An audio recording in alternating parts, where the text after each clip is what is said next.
Hi students. അപ്പോൾ നമ്മുടെ കഴിഞ്ഞ ദിവസം CA ഇൻ്ററിൻ്റെ ഫൈനലിലൊക്കെ റിസൾട്ട് വന്നു. അത്യാവശ്യം നല്ലൊരു റിസൾട്ട് ഉണ്ടായിരുന്നു. കുറേ സ്റ്റുഡൻസ് പാസ്സായി, നല്ലൊരു പാസ് പെർസെൻറ്റേജ് ഉണ്ടായിരുന്നു. അപ്പം ഈ ഒരു വീഡിയോ എന്ന് പറയുന്നത് റിസൾട്ട് വന്ന് കിട്ടാത്ത ആൾക്കാർക്ക് വേണ്ടി, അതല്ലെങ്കിൽ അൺസക്സസ്ഫുൾ ആയ ആൾക്കാർക്ക് വേണ്ടിയാണ് ഈ ഒരു വീഡിയോ. അപ്പോൾ ഇൻസ്റ്റിറ്റ്യൂട്ടിൽ വലിയ ചേഞ്ച് വരുത്തി. പണ്ട് പാസ് ഫെയിൽ എന്ന് പറയുന്നത് മാറ്റി ഇപ്പോൾ സക്സസ്ഫുൾ അൺസക്സസ്ഫുൾ എന്നുള്ള രീതിയിലേക്കൊക്കെ റിസൾട്ട് കാർഡിലൊരു അപ്ഗ്രേഡേഷൻ നടത്തിയിട്ടുണ്ട്. അപ്പം ഈ ഒരു അറ്റംപ്റ്റ് അൺസക്സസ്ഫുൾ ആയ ആൾക്കാർക്ക് വേണ്ടിയാണ് ഈ ഒരു വീഡിയോ. പൊതുവെ എല്ലാവരും പറയുന്നൊരു സംഭവമാണ്, വിജയിക്കുന്ന ആൾക്കാരുടെ കൂടെ ഒരുപാട് ആൾക്കാർ കാണും, അവരെ സപ്പോർട്ട് ചെയ്യാനും കൺഗ്രാജുലേറ്റ് ചെയ്യാനും ഒരുപാട് ആൾക്കാർ. തോക്കുമ്പോൾ നമ്മൾ ഒറ്റയ്ക്കാണ്, ഇതേപോലെ നമ്മൾ ഒറ്റയ്ക്കാണെന്നോ എല്ലാവരും പറയും. അപ്പം അവരുടെ കൂടെ നിൽക്കാനാണ് ഈ ഒരു വീഡിയോ. സോ CA പോലുള്ളൊരു കോഴ്സിൽ ഒരു തോൽവി എന്ന് പറയുന്നത് നിങ്ങളെ ഒന്നും അല്ലാതാക്കുന്നില്ല.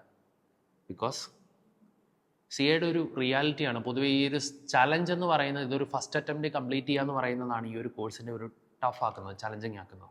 മജോറിറ്റിക്കും ടൈം എടുക്കാറുണ്ട്. ചിലപ്പോൾ 1, 2, 3 അറ്റംപ്റ്റുകളൊക്കെ വീണ്ടും എഴുതേണ്ട ഒരു സിറ്റുവേഷനിലേക്ക് അത് കടന്നു പോകാറുണ്ട്. ഒരിക്കലും ഒരു ഫെയിലർ അല്ല നമ്മുടെ ഫ്യൂച്ചറിനെ തീരുമാനിക്കുന്നത്, അതിൽ നിന്ന് എത്ര പെട്ടെന്ന് നമ്മൾ റിക്കവർ ആയെന്നുള്ളതാണ്. ഇപ്പം ഏറ്റവും നല്ലൊരു മോട്ടിവേറ്റിംഗ് സ്റ്റോറി പറയാനാണെങ്കിൽ, ഇപ്പോൾ കഴിഞ്ഞ ദിവസം നമ്മൾ കോപ്പ അമേരിക്കയുടെ ഫൈനലായിരുന്നു, റിസൾട്ട് വന്നു, അർജൻറ്റീന വീണ്ടും കപ്പടിച്ചു. പക്ഷേ ഇതിനൊരു പഴയൊരു ഫ്ലാഷ് ബാക്ക് ഉണ്ട്. 2016 കോപ്പ അമേരിക്ക ഫൈനലിൽ ചിലിയോട് പെനാൽറ്റി ഷൂട്ട് ഔട്ടിൽ അർജൻറ്റീന തോറ്റ് പുറത്താകുന്നു. ക്യാപ്റ്റൻ മെസ്സിക്ക് അന്ന് പെനാൽറ്റി ഷൂട്ട് ഔട്ടിൽ ഒരു കിക്ക് പാഴാവുന്നു. തൻ്റെ ഒരു ഫെയിലർ കൊണ്ട് ടീം ഒത്താകെ ഒരു ഫൈനൽ, കുറേ നാളത്തെ വെയിറ്റിംഗ് ആയിരുന്നു, 10-28 കുറേ മോർ ദാൻ 20 years ആയിട്ടൊരു കപ്പിന് വേണ്ടി അർജൻറ്റീന വെയിറ്റിംഗ് ആയിരുന്നു. തൻ്റെ ഒരു ഫെയിലറും കൊണ്ട് ഈ ഒരു കപ്പ് നഷ്ടപ്പെട്ടു എന്നുള്ളൊരു ചിന്തയിൽ മെസ്സി റിട്ടയർ ചെയ്യുന്നു, പോകുന്നു. പിന്നെയും ആ ഒരു രാജ്യത്തിന് വേണ്ടി കളിക്കുക എന്നൊരു അമിത ആവേശം കൊണ്ട്, ഒരു വാശിയും കൊണ്ട് പിന്നെയും തിരിച്ചു വരുന്നു. ഇന്ന് നമ്മൾ ഇന്ന് കാണുന്ന രീതിയിലേക്ക് അത് മാറുന്നു. സോ അന്ന് ആ കളി മതിയാക്കി അവിടെ നിർത്തിയിരുന്നെങ്കിൽ ഇന്നത്തെ ഈ ഒരു അർജൻറ്റീനയോ ഇന്നത്തെ ഈ ഒരു വിജയമോ എൻജോയ് ചെയ്യാൻ മെസ്സിക്ക് സാധിക്കുമായിരുന്നു. സോ എല്ലാവരും സക്സസ്ഫുള്ളായ എല്ലാ ആൾക്കാരെ സംബന്ധിച്ചും ഇങ്ങനെ കുറേ ഫെയിലേഴ്സ് ഉണ്ട്. ഇപ്പോൾ ഇനി സ്പോർട്സ് പേഴ്സൺ തന്നെ എടുക്കാനാണ് സച്ചിൻ. 1996 വേൾഡ് കപ്പിൽ ഒരുപാട് റൺ സ്കോർ ചെയ്യുന്നു, പക്ഷേ അൺഫോർച്ചുനേറ്റ്ലി തോക്കുന്നു. 99 വരുന്നു, 2003 വരുന്നു, ഫൈനലിൽ വീഴുന്നു. അപ്പം ഒരു മോർ ദാൻ 20 years വെയിറ്റ് ചെയ്തു ആ ഒരു വേൾഡ് കപ്പ് എന്നുള്ള ഡ്രീം അച്ചീവ് ചെയ്യാൻ വേണ്ടി. ഇനി എല്ലാവരെ സംബന്ധിച്ചും പറയാനാണെങ്കിലും ഇങ്ങനെ ഒരു ഫെയിലറിൻ്റെ സ്റ്റോറി അതിൻ്റെ പിന്നിലുണ്ടാവും. അതായത് കഷ്ടപ്പെടാതെ കിട്ടുന്ന ഒന്നിനും ഒരു വാല്യൂ ഉണ്ടാവില്ല എന്ന് പറയും. ഇപ്പോൾ CAയിലൊരു കഷ്ടപ്പാടുണ്ട്. അപ്പോൾ അത് നേടിയെടുക്കാൻ വേണ്ടി ശരിക്കും ഒരു തോൽവി വന്നു കഴിയുമ്പോൾ നമ്മൾ ചിന്തിക്കേണ്ടത് എന്താണെന്ന് വെച്ച് കഴിഞ്ഞാൽ, ആദ്യം തന്നെ പൊതുവെ ഒരു സ്റ്റുഡൻസിൽ ഇപ്പോൾ കാണുന്നൊരു പ്രശ്നമാണ്, ഇൻസ്റ്റിറ്റ്യൂട്ട് ഞങ്ങളെ തോൽപ്പിച്ചു, ഞങ്ങൾക്ക് എക്സാം എളുപ്പമായിരുന്നു, മാർക്ക് വാല്യുവേഷൻ ഭയങ്കരമായിട്ട് പിടിച്ചിട്ടുണ്ട്. അങ്ങനെയുള്ള ആൾക്കാരൊക്കെ ആദ്യം തന്നെ ചെയ്യേണ്ടത്, ഇപ്പോൾ എൻ്റെ പേപ്പർ അഡ്വാൻസ്ഡ് അക്കൗണ്ട്സിൽ പൊതുവേ ഈ ഒരു തവണ ആദ്യമായിട്ടാണ് അഡ്വാൻസ്ഡ് അക്കൗണ്ട്സിൽ ഇച്ചിരി ഒരു മാർക്ക് കുറഞ്ഞ് കാണുന്നത്. പൊതുവേ ടോപ്പ് മാർക്ക് വരുന്നൊരു പേപ്പറായിരുന്നു. ഇത്തവണ കുറേ ആൾക്കാർക്കൊക്കെ മാർക്ക് കുറഞ്ഞ് കാണുന്നുണ്ട്. അവർ പറഞ്ഞ് ഞങ്ങൾ നന്നായിട്ട് എഴുതി, മാർക്ക് കിട്ടിയിട്ടില്ല. അങ്ങനെ എന്തെങ്കിലും തോന്നുന്ന ആൾക്കാർ നെഗറ്റീവ് ആകാതെ ആ പേപ്പർ എടുക്കുക, എന്നിട്ട് നമുക്കത് ചെക്ക് ചെയ്യാം, നമുക്ക് സോർട്ട് ഔട്ട് ചെയ്യാം എവിടെയാണ് മിസ്റ്റേക്ക് നടന്നത്, അത് നമുക്ക് ഇമ്പ്രൂവ് ചെയ്യണം. ഒരിക്കലും തോൽവിയിൽ ബാക്കി ആരെയും നമുക്ക് പഴിചാരാമെങ്കിലും അറ്റ് ലാസ്റ്റ് ആ വിരൽ ചൂണ്ടുന്നത് നമ്മുടെ നേരെ തന്നെ ആയിരിക്കും.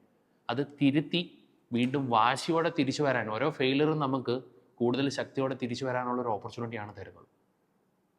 സോ എന്ത് ചെയ്യണം എന്ന് ചോദിച്ചു കഴിഞ്ഞാൽ, വീണ്ടും അത് ആവർത്തിക്കാതിരിക്കാനുള്ള പ്രിക്കോഷൻസ് എടുക്കണം. പിന്നെ കോൺഫിഡൻസ്, ഒരു തോൽവിയും കൊണ്ടൊന്നും നമ്മുടെ കോൺഫിഡൻസ് കുറയേണ്ട ആവശ്യമില്ല. ഇപ്പോൾ എന്നെ സംബന്ധിച്ചാണെങ്കിലും എൻ്റെ ഫൈനലിൽ എനിക്ക് ഒരു 3 അറ്റംപ്റ്റ് വേണ്ടി വന്നു അത് ക്ലിയർ ചെയ്യാൻ വേണ്ടി. ആദ്യത്തെ അറ്റംപ്റ്റിൽ ഒരു ഗ്രൂപ്പ് കിട്ടി, അടുത്ത ഗ്രൂപ്പ് പാസ്സാകാൻ പറ്റിയില്ല. നെക്സ്റ്റ് ടൈം സെക്കൻഡ് ഗ്രൂപ്പിൽ പെൻഡിങ് വന്നു, അടുത്ത അറ്റംപ്റ്റിലും ഒരു ഗ്രൂപ്പ് വേണ്ടി വരും. അതേ ഓരോ സബ്ജക്റ്റ് ഫെയിൽ ആയിക്കൊണ്ടിരിക്കുക, വീണ്ടും തോക്കുക. അപ്പം നമുക്കും ചിലപ്പോൾ തോന്നിയിട്ടുണ്ട് ഇത് പറ്റുമോ. പക്ഷേ എന്നാലും റിസൾട്ട് വന്ന് 1-2 ദിവസം അത് തോന്നിയിട്ടുള്ളൂ. അത് കഴിയുമ്പോഴത്തേനും ഇത് പറ്റും എന്നൊരു ചിന്തയെ നമ്മൾ പഠിച്ചു തുടങ്ങിയതാണ്. ഒരു വാശി, ഈ ഒരു സംഭവം എന്നൊക്കെ പറയുന്നത് ഒരിക്കലും CA എന്ന് പറയുന്ന ആ ഒരു ലെറ്റേഴ്സ്, ആ ഒരു ഡിസൈനേഷൻ നമുക്ക് ഒരിക്കലും അങ്ങനെ വിട്ടെറിഞ്ഞു പോകാൻ പറ്റുന്ന ഒന്നല്ല. കാരണം ഒരു വലിയ ആഗ്രഹമുണ്ട്, നമുക്കത് നേടണം എന്നുള്ളൊരു വാശി ഉണ്ടെങ്കിൽ ഇന്നല്ലെങ്കിൽ നാളെ നമ്മളതായിത്തീരും. കാരണം കഴിഞ്ഞ റിസൾട്ടിലും ഒരുപാട് ആൾക്കാർ അതാ പറഞ്ഞത്. കുറച്ച് അറ്റംപ്റ്റുകളായിട്ട് കിട്ടാതെ വന്ന ആൾക്കാർ ഈ തവണ ബോത്ത് ഗ്രൂപ്പ് പാസ്സായി കയറിയിട്ടുണ്ട്. കഴിഞ്ഞ അറ്റംപ്റ്റിൽ ജസ്റ്റ് എല്ലാ പേപ്പറും പാസ്സായി അഗ്രഗേറ്റ് കിട്ടിയില്ല, അങ്ങനെയുള്ള ആൾക്കാർ ഈ തവണ ബോത്ത് ഗ്രൂപ്പ് പാസ്സായി നല്ല മാർക്കോടെ പോയിട്ടുണ്ട്. അപ്പോൾ അവർ പറഞ്ഞത് ഇത്രേ ഉള്ളൂ, തോറ്റു, റിസൾട്ട് വന്നു, കുറേ നാൾ അവർ പാഴാക്കില്ല, അതിൻ്റെ പേരിൽ പാഴാക്കില്ല, എത്രയും പെട്ടെന്ന് അതിൽ നിന്ന് കരകയറാൻ വേണ്ടി അടുത്ത ക്ലാസ്സസ് അടുത്തതായിട്ട് അവർ തുടങ്ങി. പ്രത്യേകിച്ച് ഈ ഒരു അറ്റംപ്റ്റ്, ഇനി സെപ്റ്റംബർ അറ്റംപ്റ്റിലേക്ക് വരുമ്പോൾ ഇപ്പോൾ ഒരു ഇൻസ്റ്റിറ്റ്യൂട്ട് പണ്ടൊക്കെ ഒരു 6 മാസം കഴിഞ്ഞാൽ നമുക്കൊരു അറ്റംപ്റ്റ് വരുന്നത്. ഇപ്പം അടുത്ത സെപ്റ്റംബറിലേക്ക് അറ്റംപ്റ്റ് വരുന്നു. ഒരു 2 മാസം കൂടെ വെയിറ്റ് ചെയ്ത് അടുത്ത എക്സാം വരുന്നുണ്ട്. അപ്പം ഇനി അങ്ങനെ വിഷമിച്ചിരുന്ന് കളയാൻ വേണ്ടി നമ്മുടെ ഫ്രണ്ടിൽ അധികം സമയമില്ല. ഇനി വാശിയോടെ ഇരുന്ന് പഠിക്കാൻ വേണ്ടി കഴിഞ്ഞ അറ്റംപ്റ്റ് ചിലപ്പോൾ ഒരു ഗ്രൂപ്പ് എഴുതി, ഈ അറ്റംപ്റ്റ് 2 ഗ്രൂപ്പ് കൂടെ എഴുതി ചിലപ്പോൾ ക്ലിയർ ആവാൻ വേണ്ടിയുള്ള അവസരമായിരിക്കും തരുന്നത്. മാക്സിമം മാർക്കിന് വേണ്ടി എയിം ചെയ്ത് പഠിക്കുക. ഇപ്പോൾ ഇനി അതിൽ എൻ്റെ പേപ്പറിലേക്ക് വരുവാണെങ്കിൽ, അഡ്വാൻസ്ഡ് അക്കൗണ്ട്സിലേക്ക് വരുവാണെങ്കിൽ, പൊതുവേ സിലബസ് ചേഞ്ച് ചെയ്തപ്പം ഫസ്റ്റ് അറ്റംപ്റ്റ് ആയിരുന്നു കഴിഞ്ഞ എക്സാം എന്ന് പറയുന്നത്. ഏറ്റവും കൂടുതൽ ചേഞ്ചസ് വന്നൊരു പേപ്പറാണ് ഈ അഡ്വാൻസ്ഡ് അക്കൗണ്ട്സ് എന്ന് പറയുന്നത്. പണ്ട് നമുക്ക് 2 അക്കൗണ്ടിങ് പഠിക്കാനുണ്ടായിരുന്നു. ഫസ്റ്റ് ഗ്രൂപ്പിലൊരു അക്കൗണ്ടിങ്ങും സെക്കൻഡ് ഗ്രൂപ്പിലൊരു അഡ്വാൻസ്ഡ് അക്കൗണ്ട്സും. ഇത് രണ്ടും കൂടെ ക്ലബ്ബ് ആയെന്ന് മാത്രമല്ല, അതിൻ്റെ ആ ഒരു ഫോക്കസ് തന്നെ, ആ ഒരു എനിക്ക് തോന്നുന്നു ആ പഠിക്കേണ്ട സ്റ്റൈല് തന്നെ നമ്മൾ മാറ്റേണ്ട ഒരു അപ്രോച്ചിലേക്ക് വന്നിട്ടുണ്ട്. ആദ്യമായിട്ട് MCQs വന്നു. അപ്പോൾ MCQs പ്രാക്ടീസ് ചെയ്യണം. പൊതുവേ പണ്ടൊക്കെ എന്ന് പറയുമ്പം അക്കൗണ്ടിങ് സ്റ്റാൻഡേർഡ്സിന് കൊടുക്കേണ്ട റിലവൻസ് കൊടുത്തിട്ടില്ലെങ്കിൽ നമുക്കൊരു എക്സംഷൻ മേടിച്ച് പാസ്സാവായിരുന്നു. പക്ഷേ ഇപ്പോഴത്തേക്ക് വന്നു കഴിയുമ്പം അതൊരു മെയിൻ ടോപ്പിക്കായിട്ട് വരുന്നു. അപ്പോൾ അതിനകത്ത് ഒരു കൺസെപ്ച്വൽ ക്ലാരിറ്റി എന്ന് പറയുന്നത് വളരെ ഇമ്പോർട്ടൻ്റ് ആണ്. അപ്പോൾ പഴയ സിലബസ് അറ്റൻഡ് ചെയ്ത ആൾക്കാർ, എനിക്ക് തോന്നുന്നു പുതിയൊരു സിലബസിൻ്റേതായിട്ടുള്ള രീതിയിലേക്ക് ഒരു ക്ലാസ് കൂടെ നിങ്ങൾക്ക് കിട്ടിയാൽ അഡ്വാൻസ് അക്കൗണ്ട്സിന് സ്കോർ ചെയ്യാൻ വേണ്ടി നല്ലതായിരിക്കും. പിന്നെ അതിനകത്ത് ഓർക്കേണ്ട ഒരു സംഭവം എന്ന് പറയുന്നത്, അതിനകത്ത് ഒരു ടോപ്പിക്കും സ്കിപ്പ് ചെയ്യാൻ പറ്റില്ല. കാരണം ചിലത് MCQയിലായിരിക്കും ക്വസ്റ്റ്യൻസ് വരുന്നത്. 100% കവറേജ് അതിനകത്ത് ഇമ്പോർട്ടൻ്റ് ആണ്. ഇനി പാസ്സാവണമെങ്കിൽ 100% മാർക്കിൻ്റെ ആവശ്യമില്ല എങ്കിലും, പക്ഷേ എക്സാമിന് നമ്മൾ പ്രിപ്പയർ ചെയ്യുമ്പോൾ അതിനകത്ത് ഒന്നും ഒഴിവാക്കാൻ പറ്റത്തില്ല. ഒന്നും ഒഴിവാക്കാതെ തന്നെ പ്രിപ്പയർ ചെയ്യാം. പിന്നെ അഡ്വാൻസ്ഡ് അക്കൗണ്ട്സ് കുറേ ആൾക്കാർ പറയും ടഫായി തുടങ്ങി. നോ, ടഫായിട്ടില്ല ഒരിക്കലും. CA ഏറ്റവും എളുപ്പമുള്ള പേപ്പർ ഏതെന്ന് ചോദിച്ചു കഴിഞ്ഞാൽ മജോറിറ്റിയും പറയുന്ന ഒരു പേപ്പറായിരിക്കും അക്കൗണ്ടിങ് എന്ന് പറയുന്നത്. പക്ഷേ ഫൗണ്ടേഷൻ കഴിഞ്ഞ് ഇൻ്ററിലേക്ക് വരുമ്പോഴുള്ള പ്രശ്നം എന്ന് പറയുന്നത്, ഫൗണ്ടേഷൻ മുഴുവൻ നമുക്ക് പ്രോബ്ലംസാണ്. ഇൻ്ററിൽ വരുമ്പോൾ പ്രോബ്ലംസും ഉണ്ട്, തിയറി ഉണ്ട്. അപ്പോൾ അതിലെ പ്രോബ്ലം മാത്രം അങ്ങ് പഠിച്ചു പോയി കഴിഞ്ഞാൽ ചിലപ്പോൾ ഒരു എക്സംഷൻ റേഞ്ചിലേക്ക് നമുക്ക് പോകാൻ വേണ്ടി പറ്റില്ല. തിയറി എന്താണെന്ന് മനസ്സിലാക്കി പഠിക്കണം. തിയറി എന്ന് പറഞ്ഞാൽ പക്കാ ഡ്രൈ തിയറി അല്ല, അത് കൺസെപ്ച്വൽ തിയറിയാണ്, പ്രാക്ടിക്കൽ എക്സ്പോഷറുള്ള തിയറിയാണ്. അത് എന്തിനാണ് അത് യൂസ് എന്ന് മനസ്സിലാക്കി പഠിക്കുന്ന ഒരാൾക്കാരെ സംബന്ധിച്ച് ഇപ്പോഴും അഡ്വാൻസ്ഡ് അക്കൗണ്ട്സ് സ്കോറിങ് തന്നെയാണ്. അപ്പം ഒറ്റ കാര്യം, പ്രോബ്ലംസ് പ്രാക്ടീസ് ചെയ്യുക. മെയിൻലി ഇപ്പോഴത്തെ പുതിയ സിലബസിലേക്ക് വരുമ്പോൾ ഒറ്റ പ്രശ്നം, പണ്ടൊക്കെ നമുക്ക് 20 മാർക്സ് വരെ ക്വസ്റ്റ്യൻസ് ചോദിക്കുമായിരുന്നു. ഇപ്പോൾ ഒരു ക്വസ്റ്റ്യൻ മാക്സിമം ചോദിക്കാൻ വേണ്ടി പറ്റുന്ന മാർക്ക് എന്ന് പറയുന്നത് 14 മാർക്കാണ്.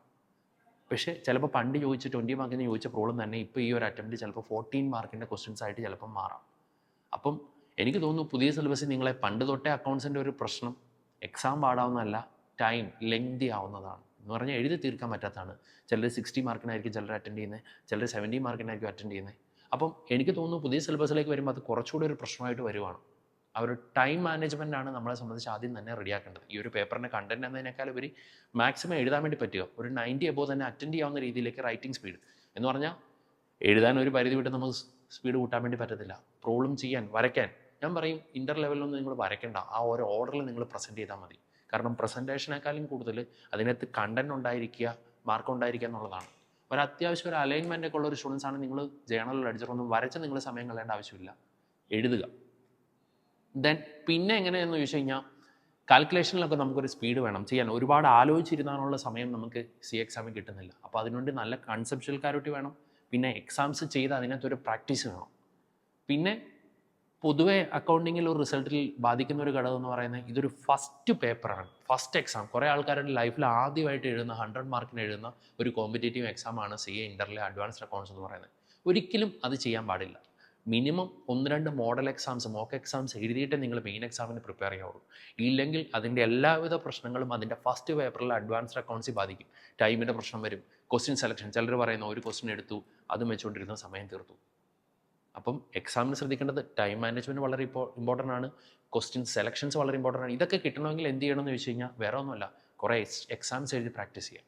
അപ്പം അടുത്തൊരു അറ്റംപ്റ്റിലേക്ക് പോകുമ്പം, ഒന്ന് ക്ലാസ്സിൽ എന്തെങ്കിലും പ്രശ്നങ്ങളുണ്ടെങ്കിൽ, നിങ്ങൾക്ക് എന്തെങ്കിലും കൺസെപ്ച്വൽ ക്ലാരിറ്റി കുറവുണ്ടെങ്കിൽ ഒരു ക്ലാസ്സിൻ്റെ സപ്പോർട്ടുകൾ തേടുക. ഇനി അതല്ല, എക്സാം എഴുതുമ്പോഴാണ് പ്രശ്നം എന്ന് പറഞ്ഞാൽ കുറേ മോഡൽ എക്സാംസ് എഴുതി നിങ്ങൾ പ്രാക്ടീസ് ചെയ്യുക, എങ്കിലേ നമുക്ക് ഇമ്പ്രൂവ് ചെയ്യാൻ വേണ്ടി പറ്റുള്ളൂ. പൊതുവേ തുടക്കം നന്നായാൽ ഒടുക്കം നന്നാവുമെന്ന് പറയും. കുറേ ആൾക്കാരൊക്കെ കഴിഞ്ഞ കൊണ്ട് അഡ്വാൻസ്ഡ് അക്കൗണ്ട്സ് ഇച്ചിരി പിടിച്ചപ്പോൾ അവസാനം വരെ പോയില്ല. അവരൊക്കെ റിസൾട്ട് വന്നപ്പോൾ പാസ്സായിട്ടുണ്ടാവും. പിന്നെ CA ഒറ്റ കാര്യം ഞാൻ ഉറപ്പ് പറയേണ്ട, അവസാനം വരെ നമ്മളത് പിടിച്ചു നിൽക്കാനുള്ളൊരു ധൈര്യം നമ്മൾ കാണിക്കണം, ഒരു പേഷ്യൻസ് കാണിക്കണം. ഇപ്പോൾ ഒരു ക്വസ്റ്റ്യൻ പാടായിരുന്നു എന്നോർത്തുകൊണ്ട് ബാക്കി അറിയാവുന്നതോടെ തെറ്റിക്കുന്ന ഒരു അവസ്ഥയിലേക്ക് നിങ്ങൾ പോകരുത്. അവസാനം വരെ പിടിച്ചു നിൽക്കുന്നവരാണ് സക്സസ്ഫുൾ ആയിട്ടുള്ളൂ. ഇടയ്ക്ക് വെച്ച് ഇട്ടിറങ്ങി പോയ ആൾക്കാർ, ഇത് പറ്റില്ല എന്ന് തീരുമാനിച്ച ആൾക്കാരൊന്നും ജീവിതത്തിൽ സക്സസ്ഫുൾ ആയ ചരിത്രമില്ല. അപ്പം ഒരു എക്സാമിനാണെങ്കിൽ കൂടി അവരത് ടെസ്റ്റ് ചെയ്യും. ഇപ്പം എനിക്ക് വിശ്വസിക്കുന്നു അഡ്വാൻസ്ഡ് അക്കൗണ്ട്സിൽ കഴിഞ്ഞോണം ഒരു ഫസ്റ്റ് ക്വസ്റ്റ്യൻ മാത്രമേ ടഫുള്ളൂ, ബാക്കിയെല്ലാം തന്നെ നമുക്ക് ചെയ്യാൻ വേണ്ടി പറ്റുന്ന കണ്ട അതേ പ്രോബ്ലംസ് ആയിരുന്നു. പക്ഷേ കുറേ ആൾക്കാർ എന്താ ക്വസ്റ്റ്യൻ പേപ്പർ തുറന്നു ഇത് കണ്ടു കഴിയുമ്പോൾ തന്നെ എന്തായി, ഭയങ്കര ഡിപ്രഷനിലായി, ഇനി എന്തെഴുതും അറിയത്തില്ല, ബ്ലാങ്ക് ആയി പോകുന്ന ആ ഒരു സിറ്റുവേഷൻ. അത് മാറണം. അത് മാറണമെങ്കിൽ കുറേ എക്സാംസ് എഴുതി തന്നെ പഠിക്കണം, കുറേ എക്സാം പ്രാക്ടീസ് ഉണ്ടാവണം, സ്പീഡ് ഉണ്ടാവണം. അപ്പം ഇതെല്ലാം തിരുത്തി വേണം നമ്മളൊരു അറ്റംപ്റ്റിലേക്ക് മുന്നോട്ട് പോകാൻ വേണ്ടി. പിന്നെ ഒരു കൺസിസ്റ്റൻസി വേണം.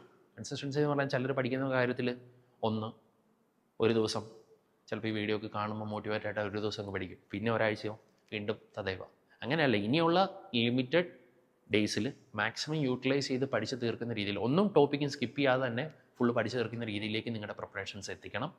പിന്നെ അഡ്വാൻസ്ഡ് അക്കൗണ്ട്സ് എന്നും ഒരു സ്കോറിംഗ് പേപ്പറാണ്. അതൊരിക്കലും 40 ടാർഗറ്റ് ചെയ്ത് പഠിച്ചാൽ പോരാ. ചിലർ പറയും നന്നായിട്ട് അറിയാം, എന്നിട്ട് ഞാൻ അവരോട് ചോദിക്കും നിങ്ങളുടെ മാർക്ക് എത്ര കിട്ടണമെന്ന് ആഗ്രഹം, അവർ പറയും 60. ജസ്റ്റ് 60 മേടിച്ച് പാസ്സാവേണ്ട പേപ്പറല്ല, ഇതൊരു 80 എബോവ് തന്നെ സ്കോർ ചെയ്യേണ്ട പേപ്പറാണ്. അപ്പം ആ ഒരു രീതിയിലേക്ക് നിങ്ങളുടെ പ്രിപ്പറേഷൻസ് എത്തിക്കുക, കുറച്ച് മോഡൽ എക്സാംസ് എഴുതുക, പിന്നെ ഒരു തോൽവിയും ഒന്നുമല്ല, അതിൽ നിന്ന് എങ്ങനെ നിങ്ങൾ തിരിച്ച് കയറി എന്നുള്ളതാണ് നിങ്ങളുടെ സക്സസ്സിനെ ഡിഫൈൻ ചെയ്യുന്നത്. അപ്പം അടുത്ത അറ്റംപ്റ്റിൽ ഈ തവണ മാറ്റിവെച്ച അൺസക്സസ്ഫുൾ, അടുത്ത അറ്റംപ്റ്റിൽ അത് സക്സസ്ഫുൾ ആയിട്ട് എത്തട്ടെ എന്ന് ആശംസിക്കുന്നു. Wish you all the best, wish you all the success. ഞങ്ങളുണ്ടാവും എന്ന് നിങ്ങളോടൊപ്പം. ഇൻ കേസ് ഇനി എന്തെങ്കിലും സപ്പോർട്ടുകൾ കാര്യങ്ങൾ വേണമെങ്കിൽ കോൺടാക്ട് ചെയ്യുക, അല്ലെങ്കിൽ ഇനി ക്ലാസ്സിൻ്റെ എന്തെങ്കിലും കാര്യങ്ങളുണ്ടെങ്കിൽ ഇത് ചെയ്യുക. ട്രിപ്ലൈയും ഞങ്ങളും നിങ്ങളുടെ ഒപ്പം എന്നും ഉണ്ടാവും. അപ്പം അടുത്ത അറ്റംപ്റ്റിൽ ഈ സക്സസ്ഫുൾ ആയിട്ട് നമുക്ക് കാണാം. Okay, wish you all the best.